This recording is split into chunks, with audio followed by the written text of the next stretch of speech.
بسم اللہ الرحمن الرحیم الرحمن الرحیم مالک اهدنا الصراط المستقيم صراط الذين أنعمت عليهم غير المغضوب عليهم ولا الضالين صل على محمد وآل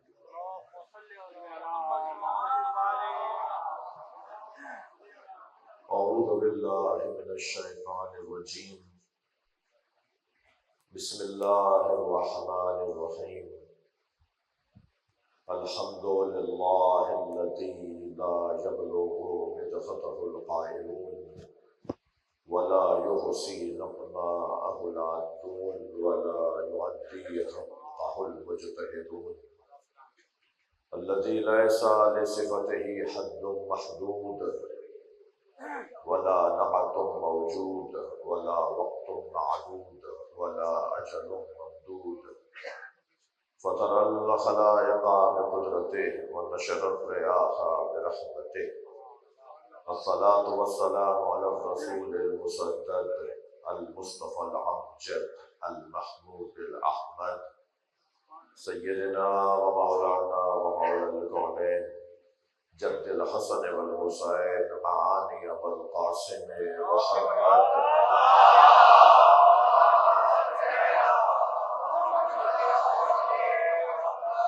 وآله الطيبين الطاهرين المعصومين الذين قال الله إنما يريد الله ليذهب عنكم الرجس أهل البيت ويطهركم تطهيرا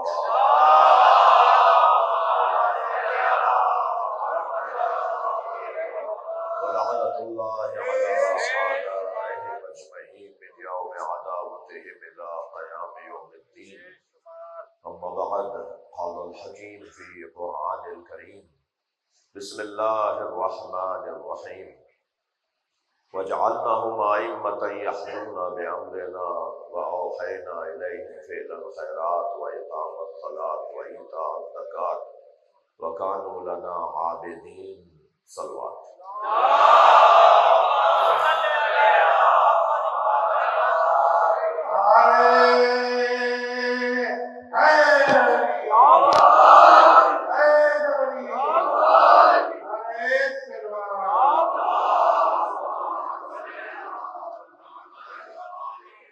سورہ مبارکہ الانبیاء کی 73ویں آیت اللہ مقام امامت کو بیان کر رہا ہے۔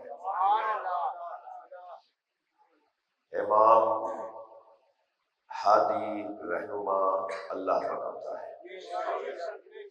اللہ کا کام نبی، رسول، امام، خلیفہ، حاکم بنانا اللہ کا کام ہے۔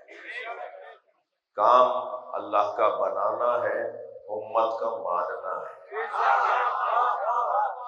انسان کو اللہ کے بنائے ہوئے نظام کو تسلیم کرنا ہے۔ ہم اپنا ہادی اس لیے نہیں چن سکتے کہ کیوں ہم دل میں گزرنے والی کیفیت، سینوں میں موجود خیالات کو نہیں جانتے۔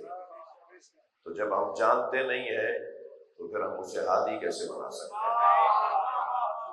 ہادی وہی بنائے گا کہ جو یعلم ما تکن صدورکم وما یعلنون، جو یہ جانتا ہو کہ سینے میں کیا گزر رہا ہے، اور سینے میں گزرنے والی چیز کو، سینے میں موجود خیالات کو، سینے میں موجود حالات کو، ذہن میں موجود خیالات کو صرف اور صرف اللہ جانتا ہے۔ اور اللہ جانتا ہے، اس کا مطلب یہ ہے کہ اللہ جانتا ہے، اللہ کی چیز ہے، اب وہ جسے چاہے وہ چیز دے دے۔ یہ ایک بحث اپنی جگہ مستقل ہے، اور اسی بحث سے جب گریز لیتے ہیں تو پھر مولا علی سے مدد مانگنا، اہل بیت سے توسل کرنا، یہ سب اسی بحث سے گزر کر یہی رواج گفتگو ہے، یہی روٹ ہے گفتگو کا، یہی بحث کا روٹ ہے جو علمی طور پر ہمیں علم کلام میں پڑھایا جاتا ہے۔ یعنی یہ طے ہے کہ علم اللہ کا ہے، یہ طے ہے کہ ملک اللہ کا ہے، یہ طے ہے کہ رزق اللہ کا ہے، یہ طے ہے کہ غیب اللہ جانتا ہے، مگر وہی اللہ جس کی یہ ساری ذاتی چیزیں ہیں، وہ اپنی ذاتی چیزیں ان کو دیتا ہے جن پر اس کا اعتبار ہوتا ہے۔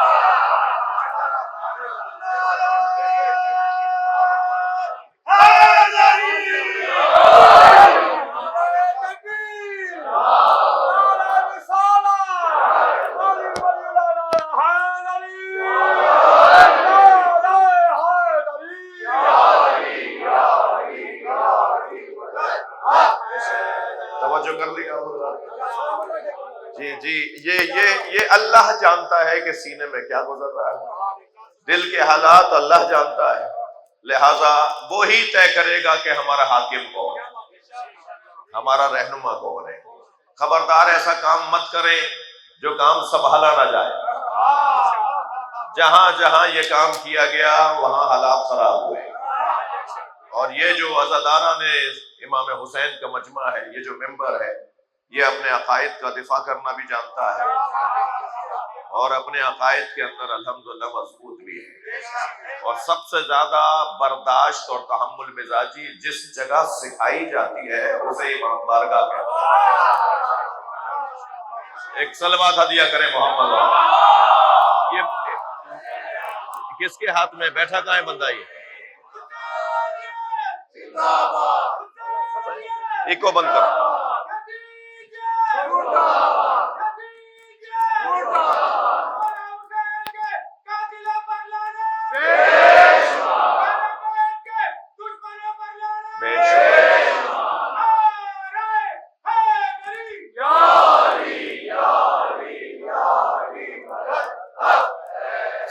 ایام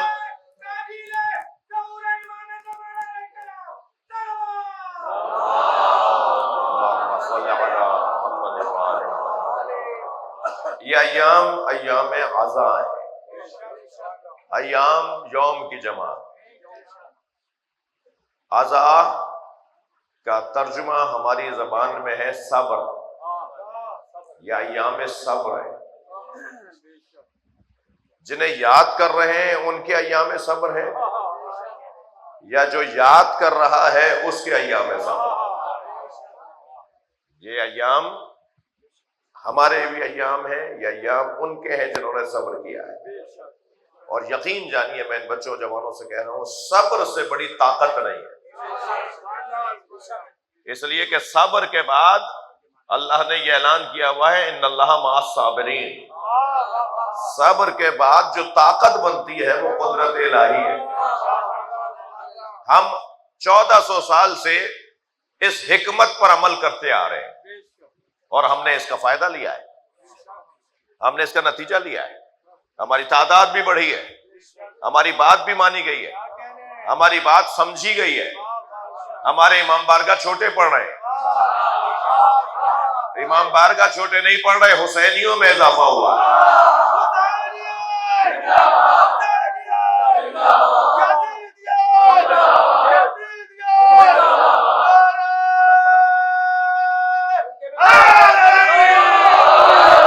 عزیزان گرامی، حسین علیہ السلام بلند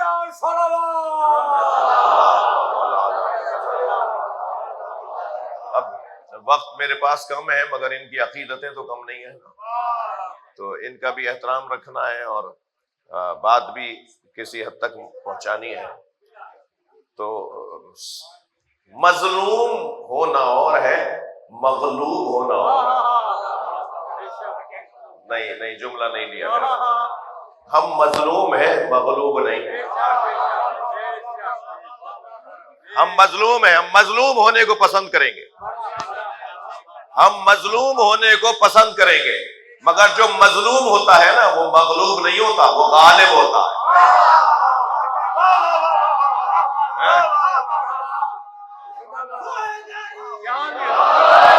مظلومیت کے ذریعے سے جو غلبہ ہے نا، اس سے بہتر حکمت ہی نہیں ہے،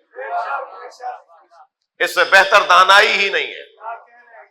تاریخ تشیع مظلومیت کی تاریخ ہے، اور مظلومیت کے ساتھ مغلوبیت نہیں ہے۔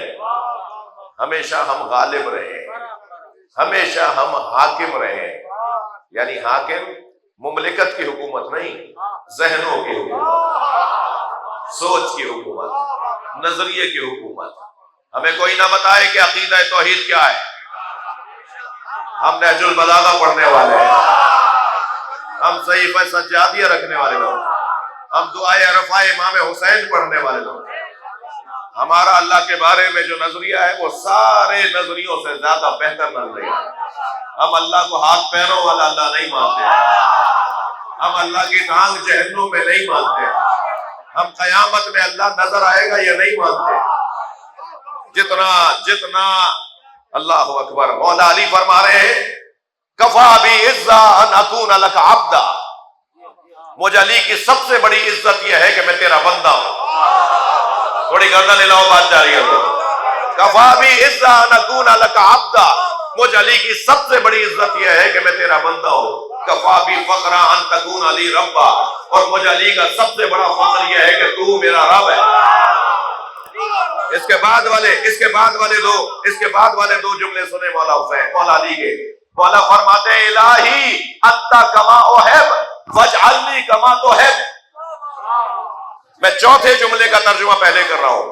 حضرت فرماتے ہیں الہی انت کما احب فاجعلنی کما تحب، چوتھے جملے کا ترجمہ پہلے کر رہا ہوں، یا اللہ مجھے ایسا بنا جیسا تو ہے۔ یہ مولا علی کا چوتھا جملہ، مگر تیسرے جملے کا ترجمہ آپ سنیے۔ مولا فرما رہے ہیں انت کما احب، تو ایسا ہی ہے جیسا میں چاہتا ہوں۔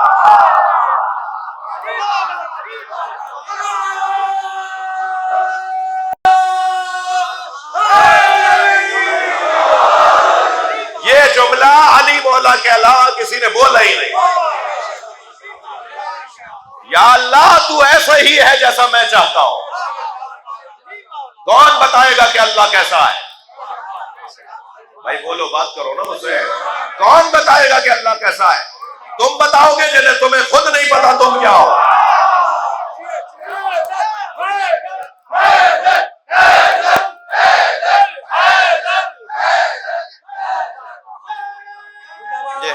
یہ خیرپور والا آپ کے برابر بیٹھا ہوا ہے، یہ خیرپور والا آپ کے برابر بیٹھا ہوا ہے، آپ کا یہ اختیار نہیں ہے۔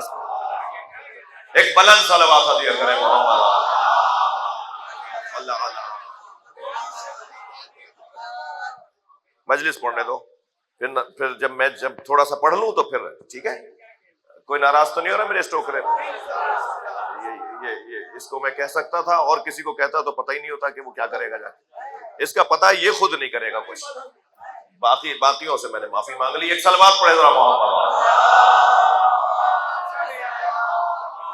مل کر صلوات پڑھ لیں تو مجلس میں۔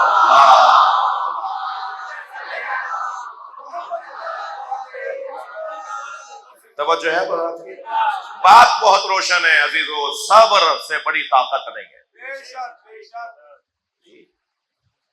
یہ ایام عزا ہے اور سب سے بڑے صابر کا دن ہے، سب سے بڑے صابر کا دن۔ لہذا اس علاقے کے اندر ہر سال کچھ نہ کچھ باتیں، کچھ نہ کچھ خبریں، کچھ نہ کچھ مسئلے مسائل۔ اس جلوس سے پہلے اس مجلس کے ایام میں میں اپنے ان سنی بھائیوں کے لیے دعا گو ہوں جنہوں نے میٹنگز میں، ملاقاتوں میں آج کے دن کے حوالے سے اپنی برداشت اور اپنی تحمل مزاجی کا اظہار کیا ہے، اور اسی طرح میٹنگز ہوئی ہیں علماء اہل سنت سے بھی، ان کے اداروں میں بھی، ان کے مدرسوں میں، ان کی مسجدوں میں، ہماری دوستوں کی، بدر بھائی کی، شوکت بھائی کی، ان کے رفقا کی، میں ان کے لیے دعا گو ہوں۔ اور میں اپنے بچوں سے بھی کہوں گا کہ برداشت، تحمل مزاجی،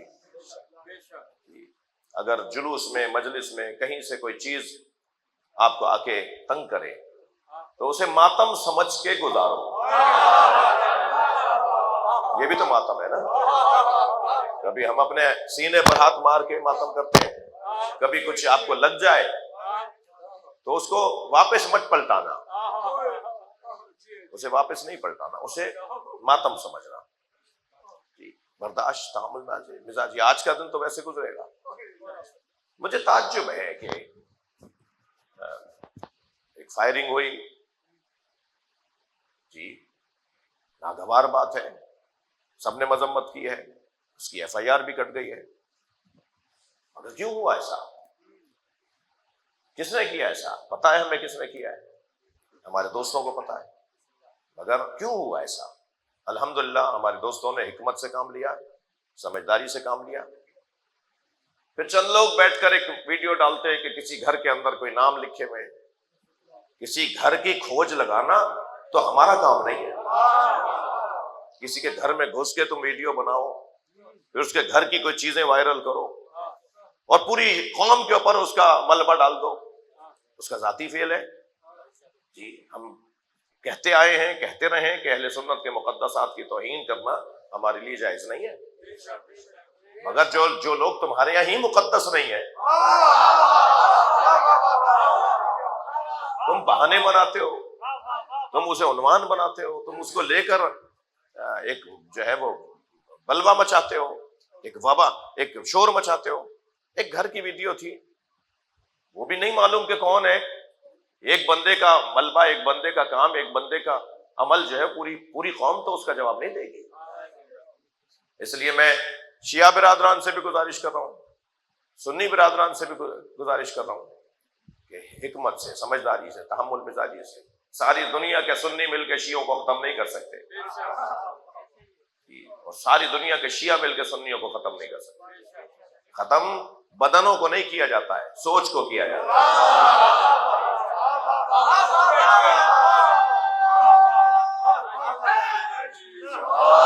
اور سوچ کو ختم کرنے کے لیے علم چاہیے، حکمت چاہیے، دانائی چاہیے۔ سوچ کو ختم کرنے کے لیے نظریہ چاہیے، دلیل چاہیے۔ سوچ بدلنے کا کام کیونکہ طاقت فرسا ہے، سوچ بدلنے کا کام کیونکہ وقت مانگتا ہے، سوچ بدلنے کے کام کے اندر انسان کو حکمت چاہیے، دانائی چاہیے، علم چاہیے، اس میں ٹائم لگتا ہے، وقت لگتا ہے۔ یہ شارٹ کٹ کیوں ڈھونڈ رہے ہو؟ یہ آدھے رستے سے کیوں نہ سفر کر رہے ہو؟ تھوڑا ٹائم لگاؤ، تھوڑی محنت کرو۔ میں آپ سے بھی، اپنے والوں سے بھی کہہ رہا ہوں، ان سے بھی کہہ رہا ہوں، آؤ ہمیں تبدیل کرو، آؤ ہمارے نظریے کو تبدیل کرو، اور اپنے والوں سے کہہ رہا ہوں جاؤ ان کے نظریوں کو تبدیل کرو۔ نظریہ تبدیل ہو جائے گا، خود ہی معاملات ختم ہو جائیں گے، اور یقین جانیے آج نہیں کل سب کو یہاں آنا ہے، سب یہاں آئیں گے، اور جو پہلے آئے ہوئے لوگ ہیں انہیں میزبانی کرنی ہے، انہیں ہمت کرنی ہے، انہیں دسترخوان بچھانا ہے، انہیں استقبال کرنا ہے، اور میزبانی کرنے والے کا اخلاق خراب نہیں ہوتا۔ سب سے پہلا اصول، سب سے پہلا حکم میزبان کے لیے یہ ہے کہ اپنا چہرہ بشاش رکھو، اپنا اخلاق اچھا رکھو، اور جس کا اخلاق اچھا ہوگا وہ میزبانی کے لیے دروازہ کھولے گا۔ اور ہم اس وقت جو مومنین بیٹھے ہیں یہ سب میزبان ہیں کل آنے والوں کے لیے۔ خود نیاز پکائی خود کھا لی، یہ کون سا ہنر ہے؟ انہیں کھلاؤ جو نہیں کھاتے، واپس کریں دوبارہ بھیجو، واپس کریں پھر بھیجو۔ میں ممبر حسین پر بیٹھ کے قسم کھا سکتا ہوں چوتھی مرتبہ ان کی طرف سے نیاز آئے گی، اور وہ کہیں گے ہم بھی نیاز کرتے ہیں۔ اخلاق سب سے پہلا اصول ہے اپنا تعارف کروانے کے لیے۔ ہم سب سفرائے ذکر حسین ہیں، خاص طور پہ جنہوں نے کالے کپڑے پہنے ہوئے ہیں، جنہوں نے نہیں پہنے ہوئے مگر وہ کالے کپڑے والے ہیں، یہ میری مراد یہ ہے، عزادار جو ہے، ہم سب اس حلیے والے سفیر ذکر حسین ہیں۔ اور جو سفیر ہوتا ہے وہ مملکت کا ترجمان ہوتا ہے۔ مملکت میں تو علم ہے، مملکت میں تو شجاعت ہے، مملکت میں تو برداشت ہے، مملکت میں تو صبر ہے، مملکت کے اندر تو غیرت ہے، مملکت کے اندر عزت ہے، مملکت کے اندر نظریہ ہے۔ لہذا سفیر کو چاہیے کہ اپنی مملکت کی ترجمانی کرے، اور الحمدللہ نسبتاً بہتر ہمارا سفر ہے، لیکن پھر بھی کچھ ہمارے درمیان جوشیلے لوگ ہر جگہ ہوتے ہیں، ہمارے درمیان بھی ہیں جن کا خون بار بار جوش مارتا ہے، اور وہ شاید میں ان کے اس عمل کو نہیں روک سکتا، لیکن انہیں کم سے کم یہ کہہ سکتا ہوں کہ اس جوش کو ذرا محفوظ رکھو امام کے آنے تک. اس وقت میں یہ جوش نکالنا ہے جب امام فرمائیں گے کہ اب تمہیں کیا کرنا ہے. یہ سارے بارڈر ختم ہو جائیں گے، پاسپورٹ ختم ہو جائیں گے، ویزے ختم ہو جائیں گے، پورے ورلڈ کے اوپر حسین مولا کی حکومت. ہمارا عقیدہ ہے رجب کے ذریعے امام حسین پوری کائنات پر، پوری دنیا پر، پوری زمین پر 40 سال تک حکومت کریں گے. مل کر جواب دیجیے.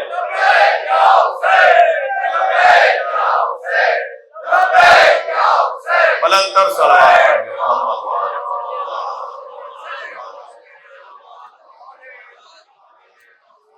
ہم امام اسے مانتے ہیں جسے اللہ نے امام بنایا ہے.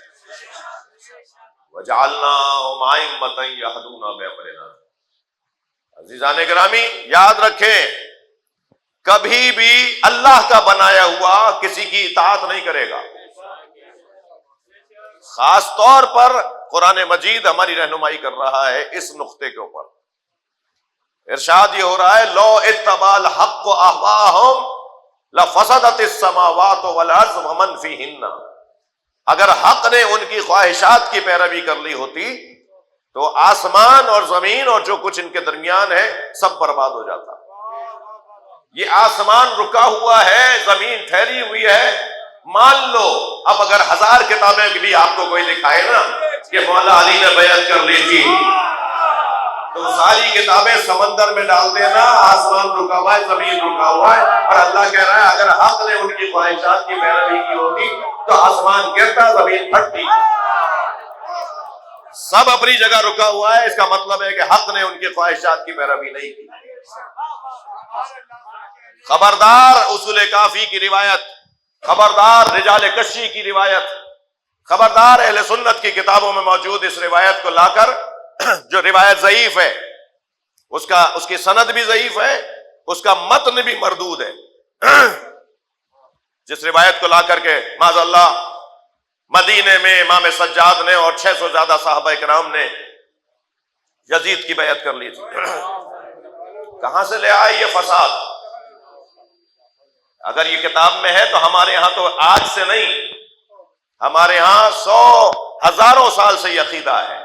1400 سال سے جب سے قرآن نازل ہوا ہے ہمارا یہ عقیدہ ہے. اور عقیدہ یہ ہے کہ اگر حق نے کسی کی خواہشات کی پیروی کر لی ہوتی تو زمین گرتا اور آسمان پھٹتی، آسمان گرتا اور زمین پھٹتی. توجہ ہے آپ کی؟ تو یہ جو قرآن نے نظریہ دے دیا ہے نا، تو اب اگر تم یہ بات لے کر کہیں سے آ رہے ہو تو تم ہو عقل کے اندھے. اس لیے کہ یزید تو مدینے میں کبھی آیا ہی نہیں.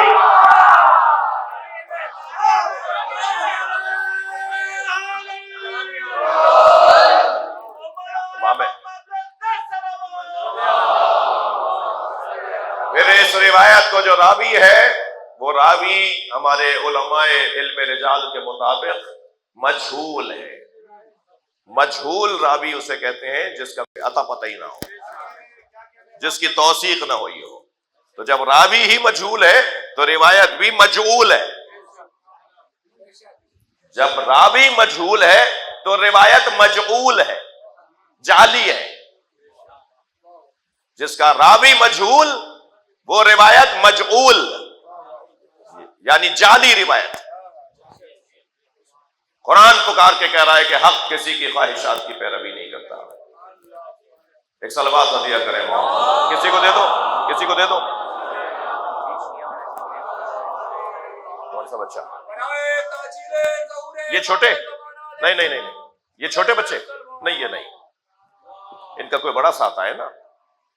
نہیں، ایسے نہیں.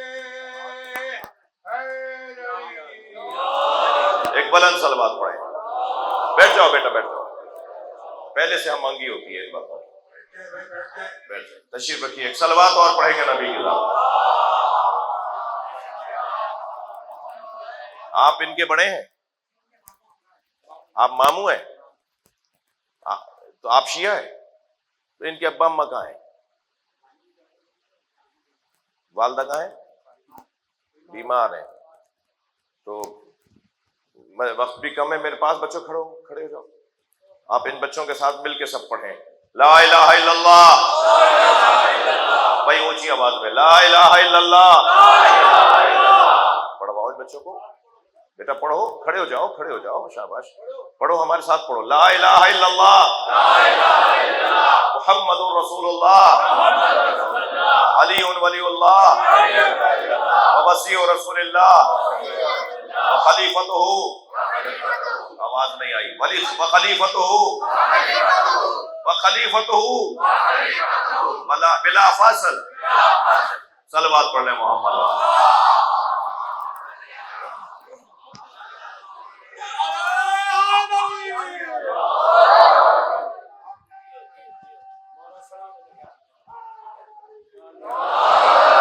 کسی امام نے کسی بھی خواہش نفسانی کے شکار حاکم کی بیعت رہے گی.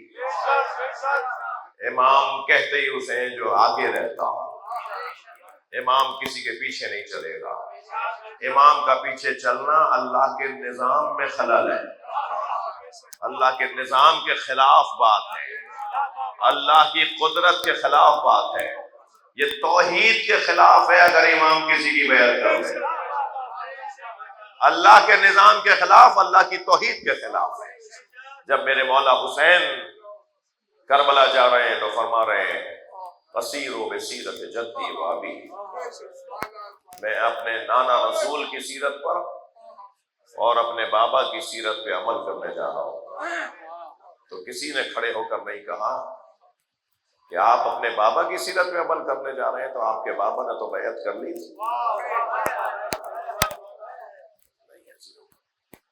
ایک ڈکیت, ایک ڈاکو, میں مثال دے رہا ہوں بھائی, اگر اسلحہ نکال کے آپ سے کہے کہ موبائل دو اور آپ موبائل دے دیں اور لوگ کہیں انہوں نے تو اپنے ہاتھ سے دیے, انہوں نے موبائل اپنے ہاتھ سے دیا ہے, ہم نے سب نے دیکھا ہے انہوں نے اپنے ہاتھ سے دیا ہے, تو اس کو دینا کہیں گے؟ صلوات پڑھ لیں ذرا محمد.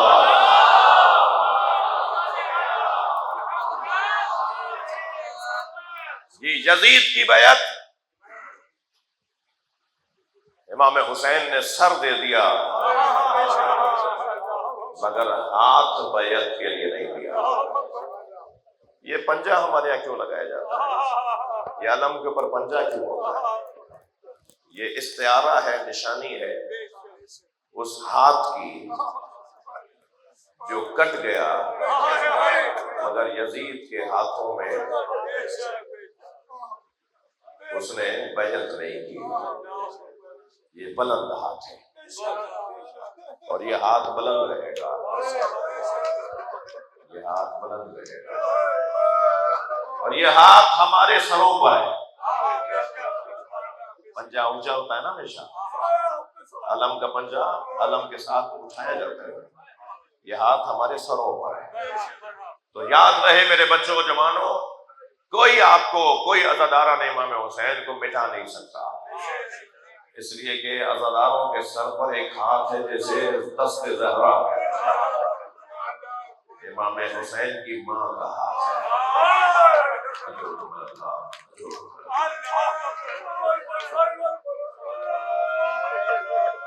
تو آئے زہرا کا نتیجہ ہے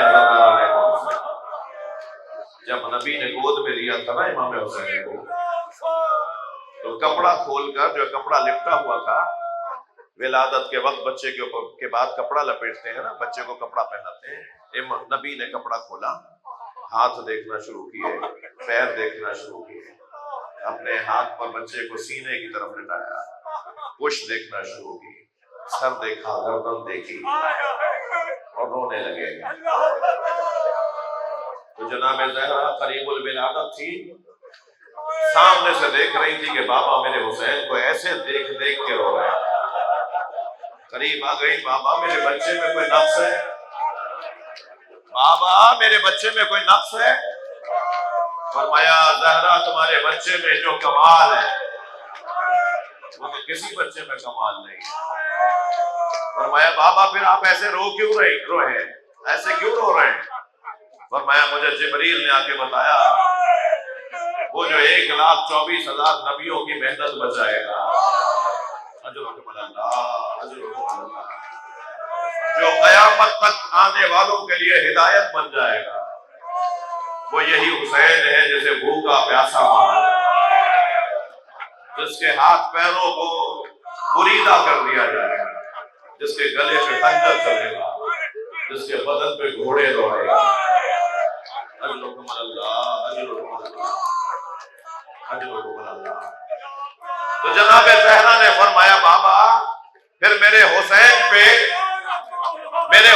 کا ساتھ دینے کے لیے آپ ہوں گے؟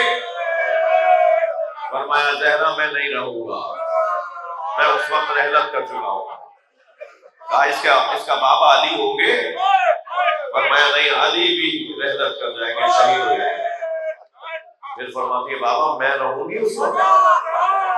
فرمایا نہیں فاطمہ تم بھی نہیں ہوگی۔ تو پھر ٹھنڈی سانس بھر کے فرمایا اس کا بھائی حسن ہوگا؟ نبی نے فرمایا نہیں زہرا، حسین تنہا ہوگا۔ اجرکم اللہ، اجرکم اللہ۔ تو جناب زہرا روتی بھی فرماتی ہے حق ہے نا ایسے رونے کا، یہ جو آپ رو رہے ہیں نا اس کے پیچھے دعائے زہرا ہے، ایسے کوئی نہیں رو سکتا، ایسے کوئی نہیں رو سکتا۔ اجرکم اللہ، اجرکم اللہ۔ تو بی بی نے روتے ہوئے فرمایا بابا پھر میرے حسین پہ روئے گا کیا؟ یہ جو آپ کا گریہ ہے نا حسرت زہرا ہے، یہ جناب زہرا کی حسرت ہے، حسرت۔ نبی نے فرمایا اے فاطمہ اللہ ایک قوم کو حسین پہ رونے والا بنائے، ایک قوم ہوگی جو میرے حسین پہ روئے گی۔ یہ ہر رونے والا، ہر نہ رونے والا، بہت سارے لوگ شیعہ ہیں، ہر شیعہ روتا نہیں ہے۔ میں ایک دکھ کی بات کر رہا ہوں، کتنی بڑی تعداد میں، کتنی چھوٹی تعداد میں شیعہ ہوگا جو 10 محرم کو نکلتا ہے، وہ جو 10 محرم کو نکلتا ہے اسے آنسو نہیں آئیں گے، جو صرف 9 اور 10 محرم کو مجلسوں میں آتا ہے اسے آنسو نہیں آئیں گے، اسے پتہ ہی نہیں ہے کہ امام حسین کون ہے۔ لہذا شیعوں میں بھی کچھ لوگ ہیں جو بکا ہے، ہر رونے والا نہیں ہے۔ اللہ نے جو آپ کو توفیق دی ہے نا اس کو غنیمت جانی ہے، اور میں آپ سے گزارش کروں گا کہ مجلس میں کسی کو دھکا نہ لگ جائے۔ میں اپنی بہنوں سے بھی کہوں گا اور ان سے گزارش کروں گا کہ جو اعلامیہ جاری ہوا ہے جلوس میں شرکت کے حوالے سے، خواتین سے کہہ رہا ہوں، جو خواتین سے متعلق اعلامیہ جاری ہوا ہے میں اس کی تائید کرتا ہوں، میں اس کی تائید کرتا ہوں۔ خاص طور پہ زنجیر کا ماتم دیکھنے کے لیے خواتین کی ضرورت ہی نہیں ہے، ماتم دیکھا تھوڑی جاتا ہے۔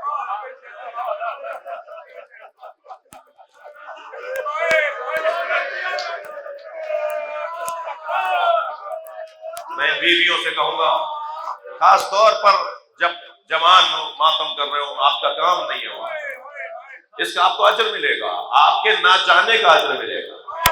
آپ کو تو سیدہ سے دعا چاہیے نا، پہلے ہدف طے کرے نا، ہدف کیا ہے؟ اگر سیدہ سے دعا چاہیے تو آپ کے نہ جانے پہ دعا ملے گی، اور جلوس کا اور تابوت کا اور ذری کا اور تبرکات کا جو زیارت ہے نا اسے زیارت کر کے آپ پیچھے ہٹیں۔ مردوں میں مخلوط ہونا یہ جناب زہرا پسند نہیں کر رہی ہے، بیوی سے دعا چاہیے نا۔ میں ان بیویوں سے کہوں گا آپ کے درمیان بھی کوئی خیال رہے، ہو سکتا ہے وہ دادی آئی بھی ہو، پوتی کو ساتھ لائی ہو، اور وہ پوتی دادی سے پوچھ رہی ہو دادی ایسے کیوں رو رہے ہیں؟ وہ دادی آواز دے کر کہے گی سکینہ یہ تمہارے پاپا کو رو رہے ہیں۔ تو حسرت سے جناب سکینہ فرمائے گی کاش یہ کربلا میں ہوتے،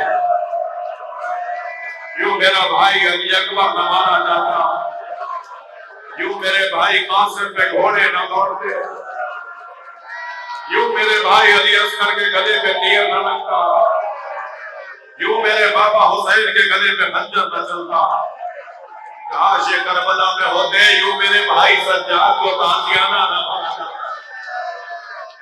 اجرکم اللہ، اجرکم اللہ۔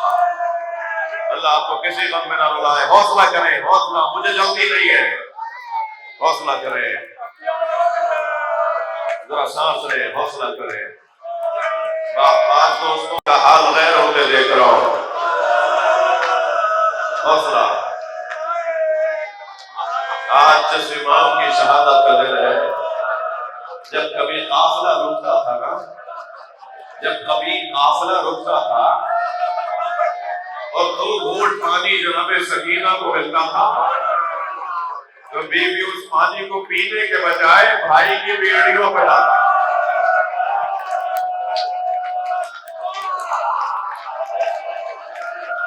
میرے بھائی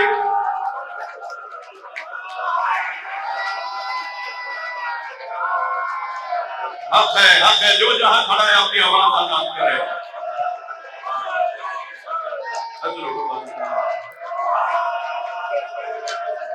جب حضرت علی اکبر جا رہے تھے نا رخصت کو، آئے تھے نا رخصت لینے خیموں میں، تو جناب علی اکبر نے پہلے بیویوں سے رخصت لی، جناب زینب سے، بی بی ام کلثوم سے، بی بی روات سے، اماں لیلا سے، بہن سکینہ سے، اماں فضہ سے۔ جب جناب علی اکبر نے سب سے رخصت لے لی تو جناب زینب نے فرمایا علی اکبر بھائی زین العابدین سے ملو۔ تو امام سجاد غشی کے عالم میں تھے، بستر کے اوپر تھے، علالت کی کیفیت تھی۔ حضرت علی اکبر آئے ہیں حضرت امام زین العابدین کے خیمے میں، پہلے بھائی کو غور سے دیکھا تو بھائی غشی میں تھے، تو حضرت علی اکبر نے دونوں پیر پکڑ کے تلووں کا بوسہ دیا۔ حضرت امام سجاد کے تلووں کو آنکھوں سے لگایا، امام زین العابدین کے پیروں کو اپنے رخساروں سے لگایا، بوسہ دیا۔ امام سجاد نے آنکھیں کھولی، دیکھا تو بھائی پیر پکڑے بیٹھے۔ آگے بڑھ کر حضرت علی اکبر نے کہا بھائیا مجھے رخصت چاہیے، مجھے رخصت چاہیے، بابا پہ قربان ہونے جا رہا ہوں۔ میں ہاتھ جوڑ کر کہوں گا حضرت علی اکبر سے، آپ نے امام سجاد کی پیشانی کا بوسہ دیا ہوگا، آپ نے امام کے ہاتھوں کا بوسہ دیا ہوگا، عجب نہیں آواز آئی ان پیروں میں کانٹے چبھیں گے، ان پیروں میں کانٹے چبھیں گے۔ میرا بھائی کوفہ شام کی راہوں سے اجرکم اللہ، اجرکم اللہ، حوصلہ کریں گے۔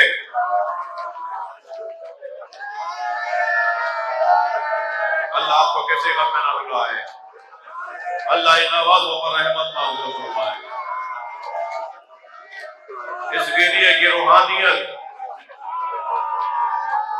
اس طرح سے جب گریہ ہوتا ہے نا تو مجلس نورانی ہو جاتی ہے،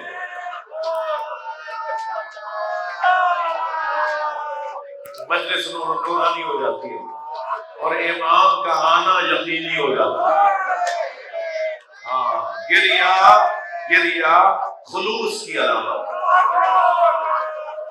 گریہ خلوص کی نشانی ہے، اور جہاں خلوص آ جائے، جہاں سوچ خالص ہو جائے وہاں قبولیت ہو جاتی ہے۔ اور قبولیت کا ایک جلوہ یہ ہے کہ سب مل کر انہی روتی ہوئی آوازوں آنکھوں کے ساتھ اس وارث کو بلائیں جو ہر شب جمعہ کربلا جاتا ہے اور حسرت بھرا مرثیہ پڑھتا ہے۔ سلام ہو اس رخسار پر جس پہ مٹی لگے،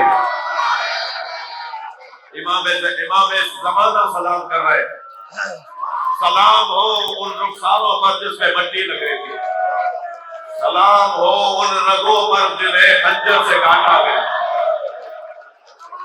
سلام ہو ان سروں پر جنہیں نیزوں پہ اٹھایا گیا، سلام ہو ان سروں پر جن سے چادریں اتاری گئی۔ اجرکم اللہ، اجرکم اللہ، اجرکم اللہ۔ اللہ آپ کو حوصلہ عطا فرمائے۔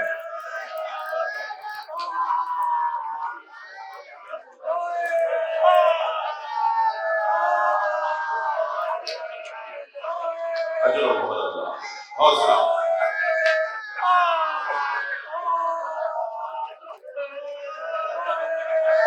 مجھے خوف ہو رہا ہے کہ ماحول ایسا ہے کوئی شہادت نہ ہو جائے، اس لیے حوصلہ کریں، حوصلہ کریں۔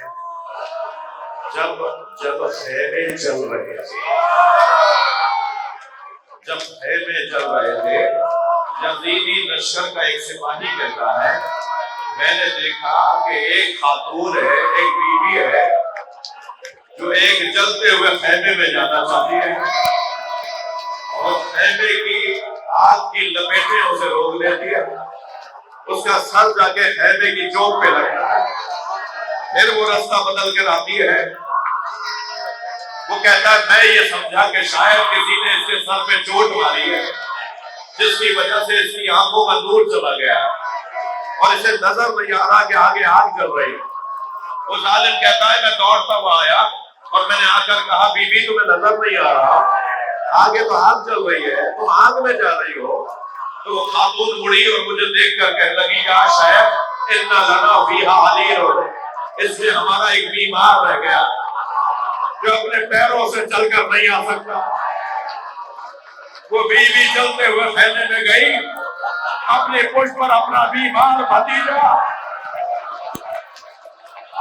وہ کہتا ہے تب مجھے معلوم ہوا کہ علی کی بیٹی زینب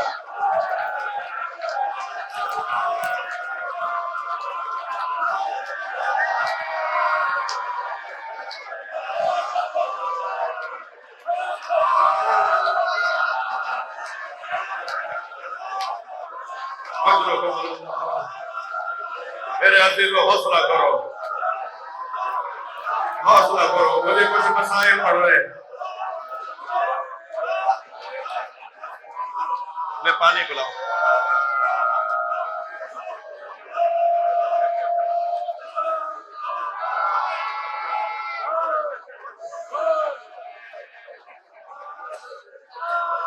حوصلہ، حوصلہ، ہمت سے، غصہ دے دے کے آگے بڑھیں گے، غصے کے ساتھ آگے بڑھیں گے۔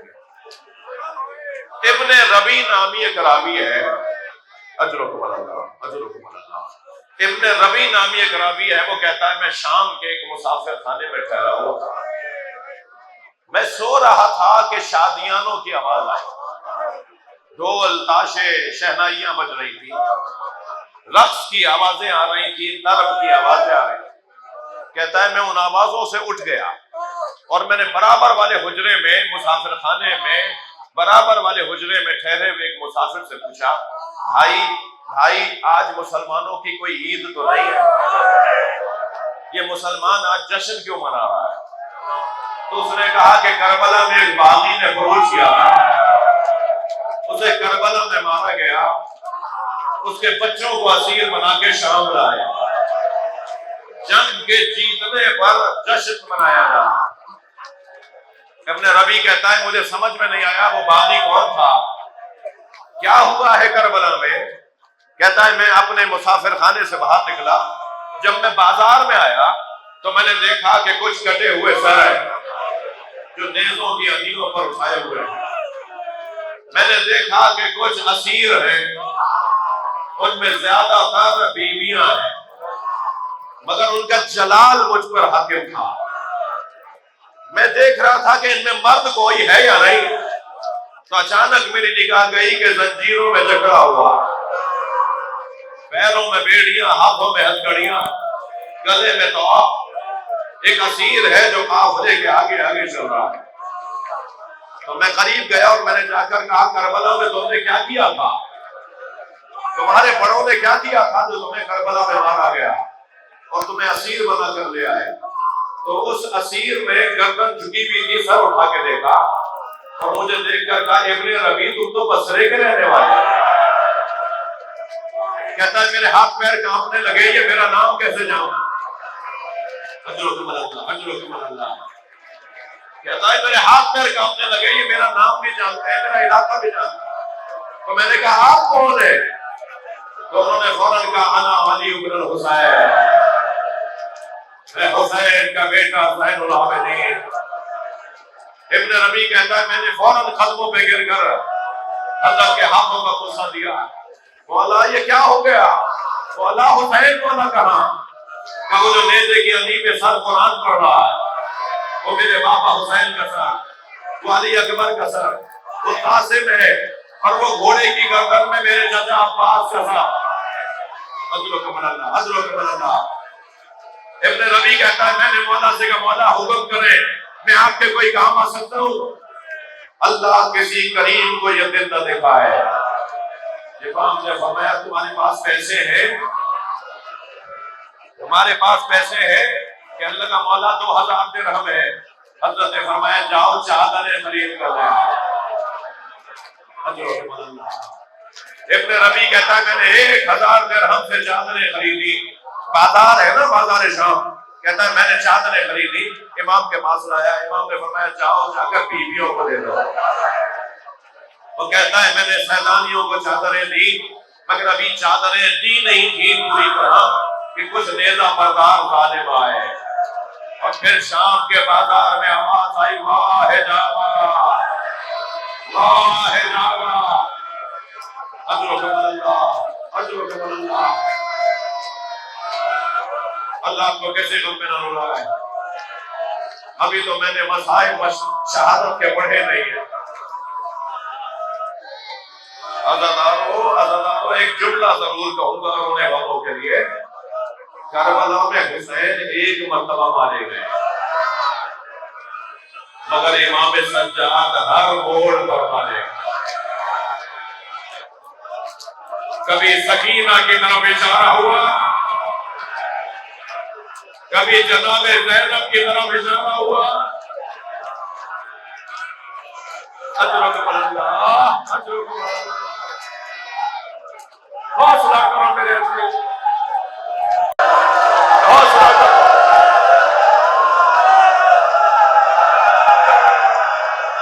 حوصلہ کرو.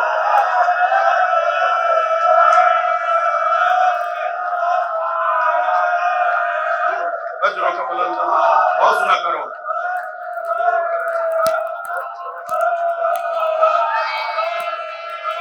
اللہ ان آوازوں پر رحمت نازل فرمائے. میں نے یہ مجلس کوئی 7-8 مرتبہ پڑھی ہے، یہ مجلس میں 7-8 مرتبہ پڑھی ہے، مگر جو آج رونق ہے نا میرا تو احساس یقین میں بدل رہا ہے کہ امام سجاد آ گئے ہیں.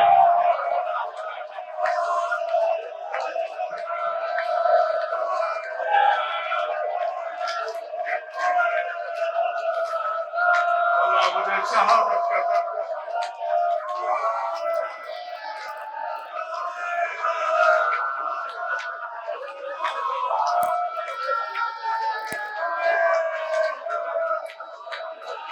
ابن ربی کہتا ہے کہ میں نے چادریں خریدی، بیویوں کو چادریں دی، مگر کچھ ہی دیر بعد واہ جاوا. کہتا ہے پھر امام کے قریب آیا، مولا کوئی حکم فرمائے. فرمایا تمہارے پاس پیسے بچے ہیں؟ کہا مولا میرے پاس کچھ رقم ہے. فرمایا یہ جو نیزوں پہ سر اٹھائے ہوئے ہیں نا یہ پیسے کے پجاری ہیں، ان سے کہو کہ یہ سروں کو لے کے آگے چلے جائیں، اس لیے کہ میری ماں بہنوں کے قریب اجنبیوں کا اشتہار. ابن ربی نے جا کے بات کی، کوئی تیار ہوا کوئی تیار نہیں ہوا. عزادارو ابھی یہ گفتگو اور یہ ماحول تھا. ابن ربی کہتا ہے اچانک میں نے بیویوں کے چیخنے کی آواز سنی، بیویوں کے رونے کی آواز سنی. میں گھبرایا کہ کیا ہو گیا، تو میں نے دیکھا کہ ایک شخص نے حسین کی پیشانی پہ پتھر مارا. پھر مجھ سے رہا نہیں گیا، میں نے تلوار نکالی تو امام سجاد کی آواز آئی ابن ربی رکو، ابن ربی تلوار نہ چلاؤ. امام نے آواز دے کر کہا تم سے ایک پتھر برداشت نہیں ہوا، ہم کربلا سے پتھر جانے آ رہے، ہمیں دربار میں جانے دو.